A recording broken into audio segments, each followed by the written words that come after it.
ស្ដីអ្នកទាំងអស់គ្នានៅក្នុងវីដេអូនេះយើងនឹងមកបន្តពីភាគទី1នេះគឺជាវីដេអូនិយាយអំពី basic command line នៅក្នុង Linux សម្រាប់ beginner ភាគទី2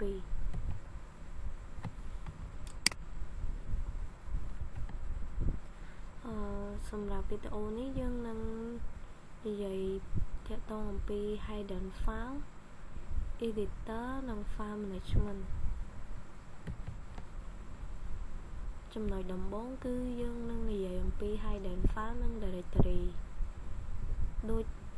ក្នុងវីដេអូភាគមុនអញ្ចឹងដែលខ្ញុំបាននិយាយឲ្យតែ file ឬក៏ directory ណាមានសញ្ញាចុចនេះនៅពីមុខបានន័យថាវាគឺជា hidden file ហើយនិង directory hidden directory ហើយfile ហ្នឹងគឺអាចមកបើកបានតែនៅពេលដែលយើងប្រើ command ls option al ចឹងដើម្បី create hidden file និង hidden directory គឺយើងប្រើ command 2នេះចឹងខ្ញុំនឹងចូលទៅតេស្តឲ្យអ្នកទាំងអស់គ្នាមើលយើងចូល PuTTY យើងបណ្ដាលមកដើម្បីបង្កើត hidden file យើងប្រើ torch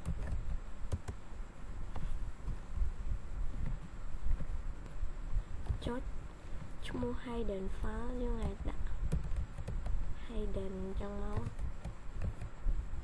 យើងអាចដាក់អីក៏បានដែរប៉ុន្តែខ្ញុំចង់ដាក់ឲ្យងាយស្រួលចាំ hidden file 1.txt បើយើងចង់បង្កើត text file យើងប្រើ .txt តមកយើងធ្វើការបង្កើត hidden directory ម្ដង mkdir hidden dir 1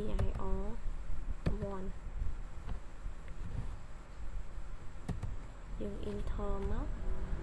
ចឹងយើងអាចបង្កើតបាន hidden file និង hidden directory ហើយចឹងយើងសាកចូលទៅឆែកមើលថាយើងបង្កើតបានអត់យើងប្រើ ls option al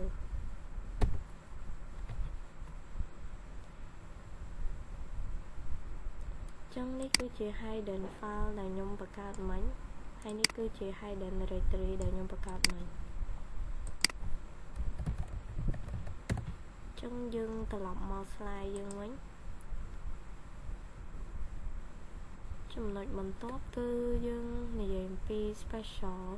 mkdir command សម្រាប់ command mkdir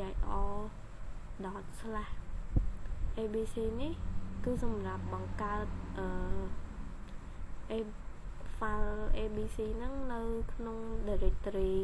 ដែលយើងកំពុងតែឈរហ្នឹង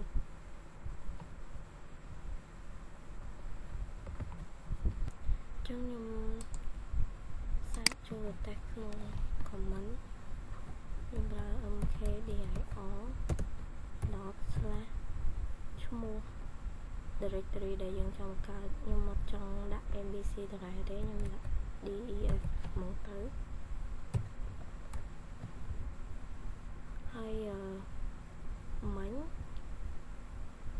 បើយើងមានវិធីពីរក្នុងការបង្កើត directory ហ្នឹងយើងអាចវាយនឹង mkdir ហើយឈ្មោះ directory យកមកយើងមិនបាច់វាយពីរនេះក៏បានដែរចឹងខ្ញុំលើសាកមួយទៀត mkdir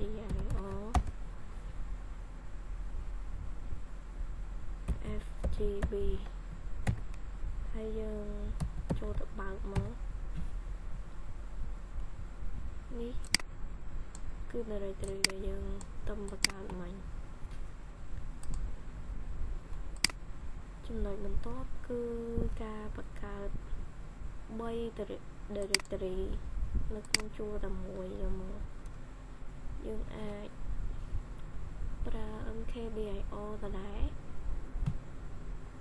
ហើយដាក់ឈ្មោះ directory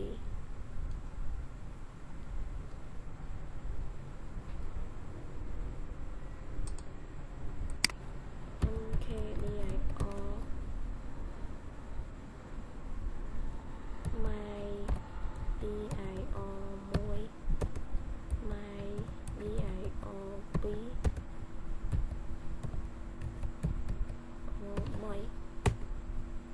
ហើយយើងបើកមើល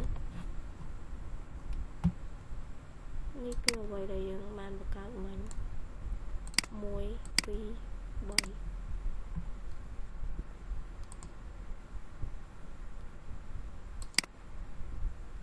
3 cd ចុច 2 នេះគឺដើម្បីចូលទៅកាន់ parent directory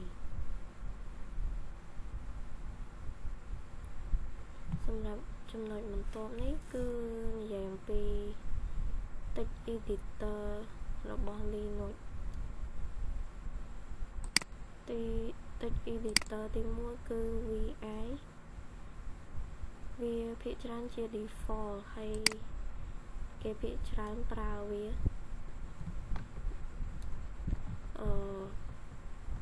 vi នេះគឺក្នុងវីដេអូភាគមុនខ្ញុំបាននិយាយម្ដងហើយពេលយើងចូលទៅបើយើងចង់ insert text យើងចុចលើអក្សរ I សិនសម្រាប់អក្សរ A គឺសម្រាប់ insert after អ្វីដែលយើងទើបតែវាយហើយពេល dd នេះគឺសម្រាប់ delete line d10d នេះសម្រាប់ delete line ច្រើន line ក្នុងពេលតែប្រើពេលតែម្ដងបើយើងចង់ delete តែ5ជួរយើងប្រើ d5d ចឹងមកដល់ពេលអក្សរ u នេះគឺដើម្បី undo វាវិញដល់ពេលយើង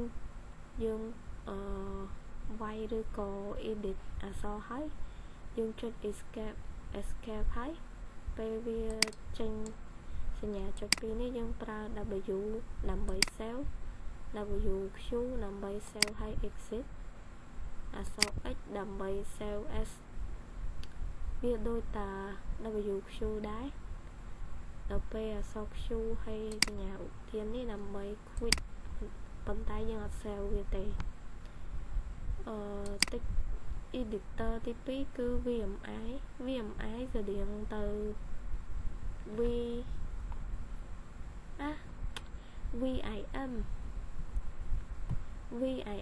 ស្តៀងទៅ vi ដែរគ្រាន់តែវារៀង advanced វារៀងពិបាកជាង vi បន្តិចចំណែក nano គឺជា text editor ដែលស្រួលជាងគេព្រោះវាមានការណែនាំនៅក្នុងហ្នឹងចឹងខ្ញុំសូមនិយាយតែត្រួសទេយើងអាចចូលទៅតេស្តបានតេស្ត vi ខ្ញុំចង់ edit file total.txt ចឹងដោយសារក្នុង file នេះខ្ញុំមានបានសរសេរខ្លះហើយបើខ្ញុំចង់សរសេរថែមខ្ញុំប្រើអក្សរ I ពេលយើងវាយចុចលើអក្សរ I ហើយវាលោតអក្សរ insert ចេះអញ្ចឹងមានន័យថាយើងអាច insert បានហើយ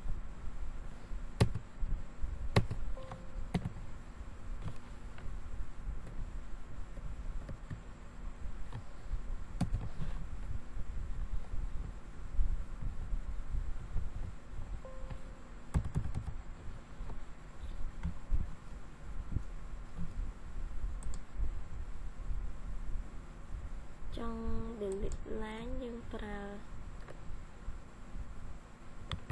dd ចឹងវាលុប line ដែលយើងកំពុងឈរមិញបើយើងចង់លុបច្រើនជួរយើងប្រើ d ខ្ញុំចង់លុប2ជួរ 2d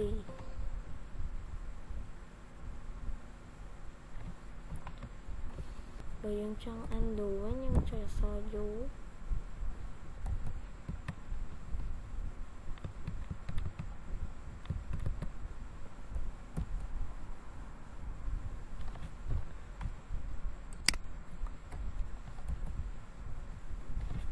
Trẻ so du tới là vậy để dân anh lục mảnh với tà lọc mò bình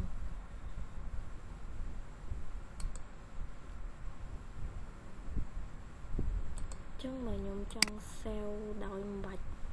tránh nhóm chụp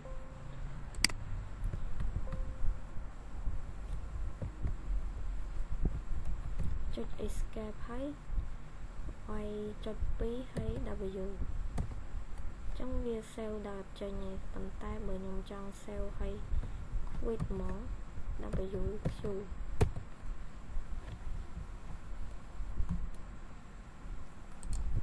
chân W Q via đôi tơ nâng x đa tế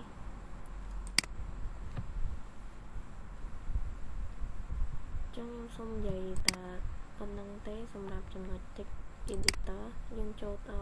trong loại mình tốt cứ file deletion command cứ ca lục file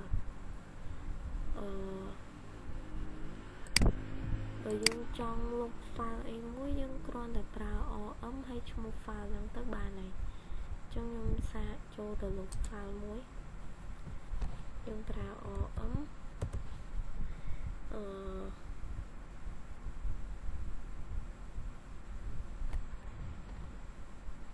nhưng trong lục file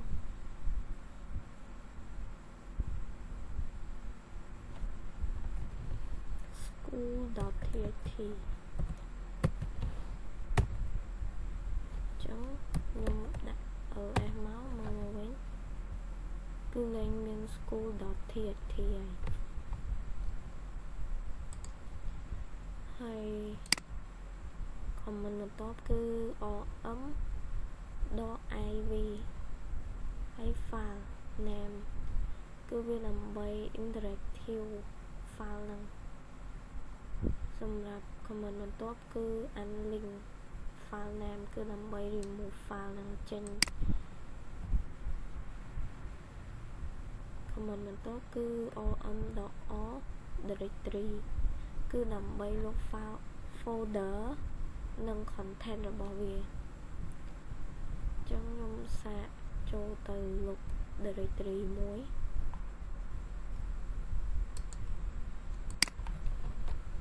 ấm đỏ nhóm lục directory fgb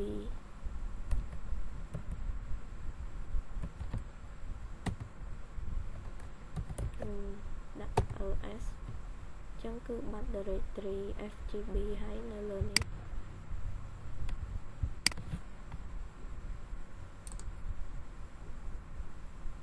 vì dân trong lục tràn directory đòi pra tại mà lá nhưng pra ấm đỏ hay mua directory nâng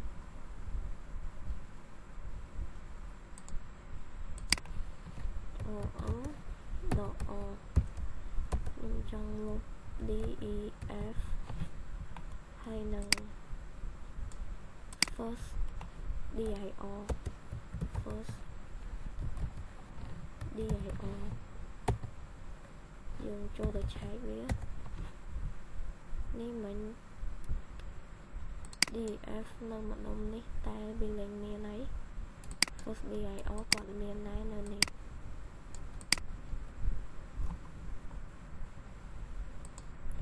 dương cho tới trong này mình tốt cứ ca create file hay nâng ní cứ chia example trong đó ní nhóm ban bằng hai đôi thấy trong nhóm xong skip một trong nhóm cho được ca copy file đòi ra comment cp cứ đầm bay copy file vì sao muối từ cái lại này dựng trong copy nè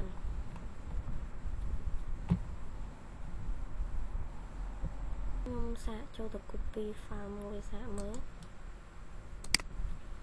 cho bạn ls làm bài số mới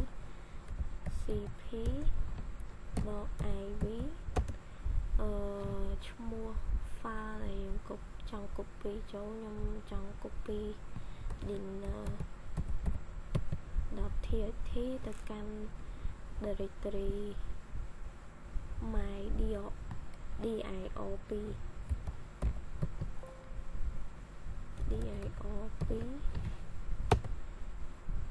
ចឹងនៅពេលដែលយើង copy បានវានឹងលោតសញ្ញាបែបនេះមិនព្រួយទៅបានន័យថា copy ទៅហ្នឹងចឹងយើងឆែកមើល directory 2 ls diop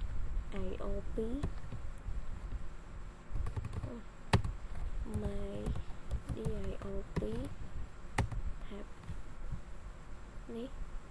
គឺវាបង្ហាញថា dinner.txt មាននៅក្នុង my diop ចឹងយើងបន្តទៅ slide របស់យើងcp. slash ឈ្មោះ file text / directory គឺយើងប្រើ command នេះដើម្បី copy និងទុក file ឈ្មោះ file ហ្នឹងនៅដដែល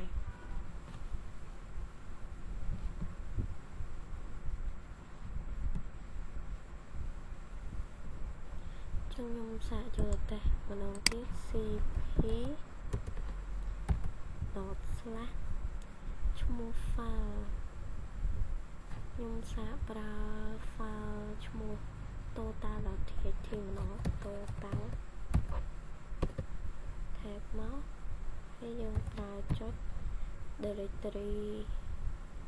my diop 3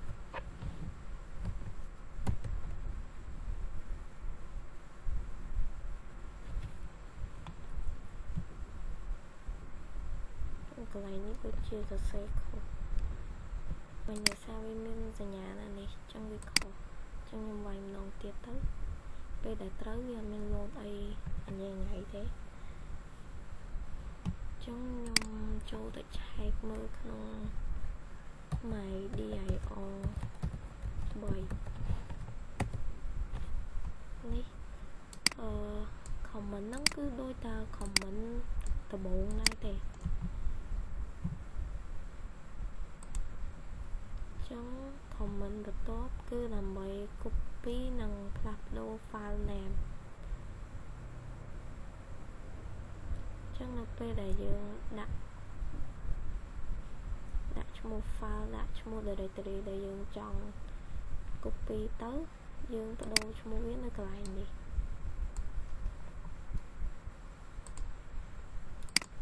យើងអាចចុចលើសញ្ញាព្រួយឡើងលើដើម្បីយកអ្វីដែលយើងទំសរសេរបានដោយមិនបាច់សរសេរសារឡើងវិញច្រើនដងចឹងពេលយើង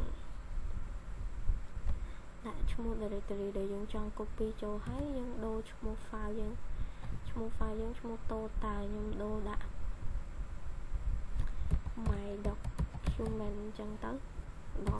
.txt ហើយ enter ចឹងយើងចូលទៅបើក my diop 3នេះគឺមាន file មួយឈ្មោះ my document.txt ដែលយើងបានដូរឈ្មោះមិញចឹងយើងចូលទៅចំណុចបន្ទាប់គឺការ move ឬក៏ rename file និង directory ដើម្បី move និង rename យើងប្រើ mv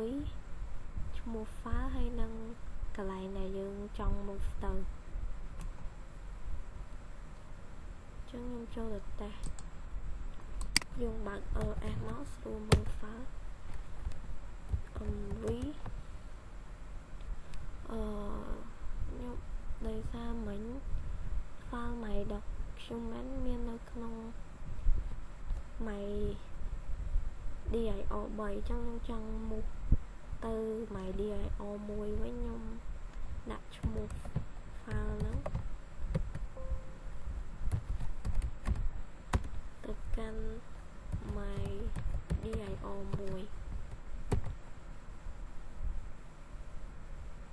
1ដោយសារ file នេះវាមានតែ copy នៅក្នុង directory ហ្នឹងឯងប៉ុន្តែនៅកន្លែង ls នេះវាអត់មានទេ ចឹងខ្ញុំសូមដូរឈ្មោះ file វិញ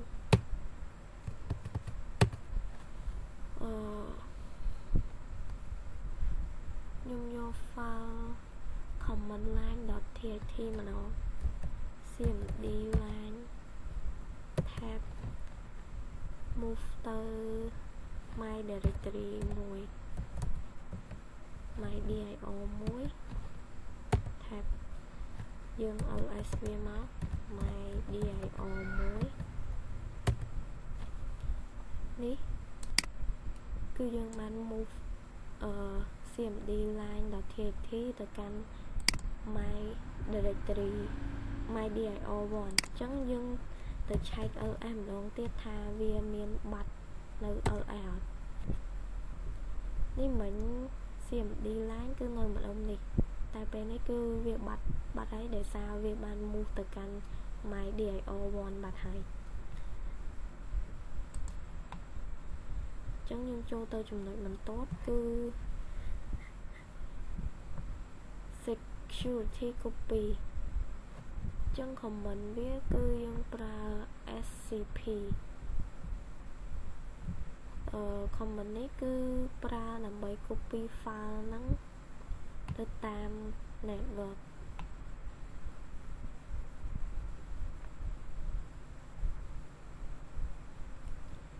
ហើយចំណុចចុងក្រោយនេះគឺនិយាយអំពី file និង directory សំខាន់នេះគឺជា comment ដែលយើងរៀនមកអំបញ្ញមិញគឺខ្ញុំបានធ្វើការសង្ខេបវាអ្នកទាំងអស់គ្នាអាចមើលតាមនឹងបានបើវាងាយស្រួលអញ្ចឹងវីដេអូខ្ញុំមានតែប៉ុណ្្នឹងទេសម្រាប់ភាគទី2នេះអរគុណអ្នកទាំងអស់គ្នាដែលបានចូលមកទស្សនាវីដេអូនេះ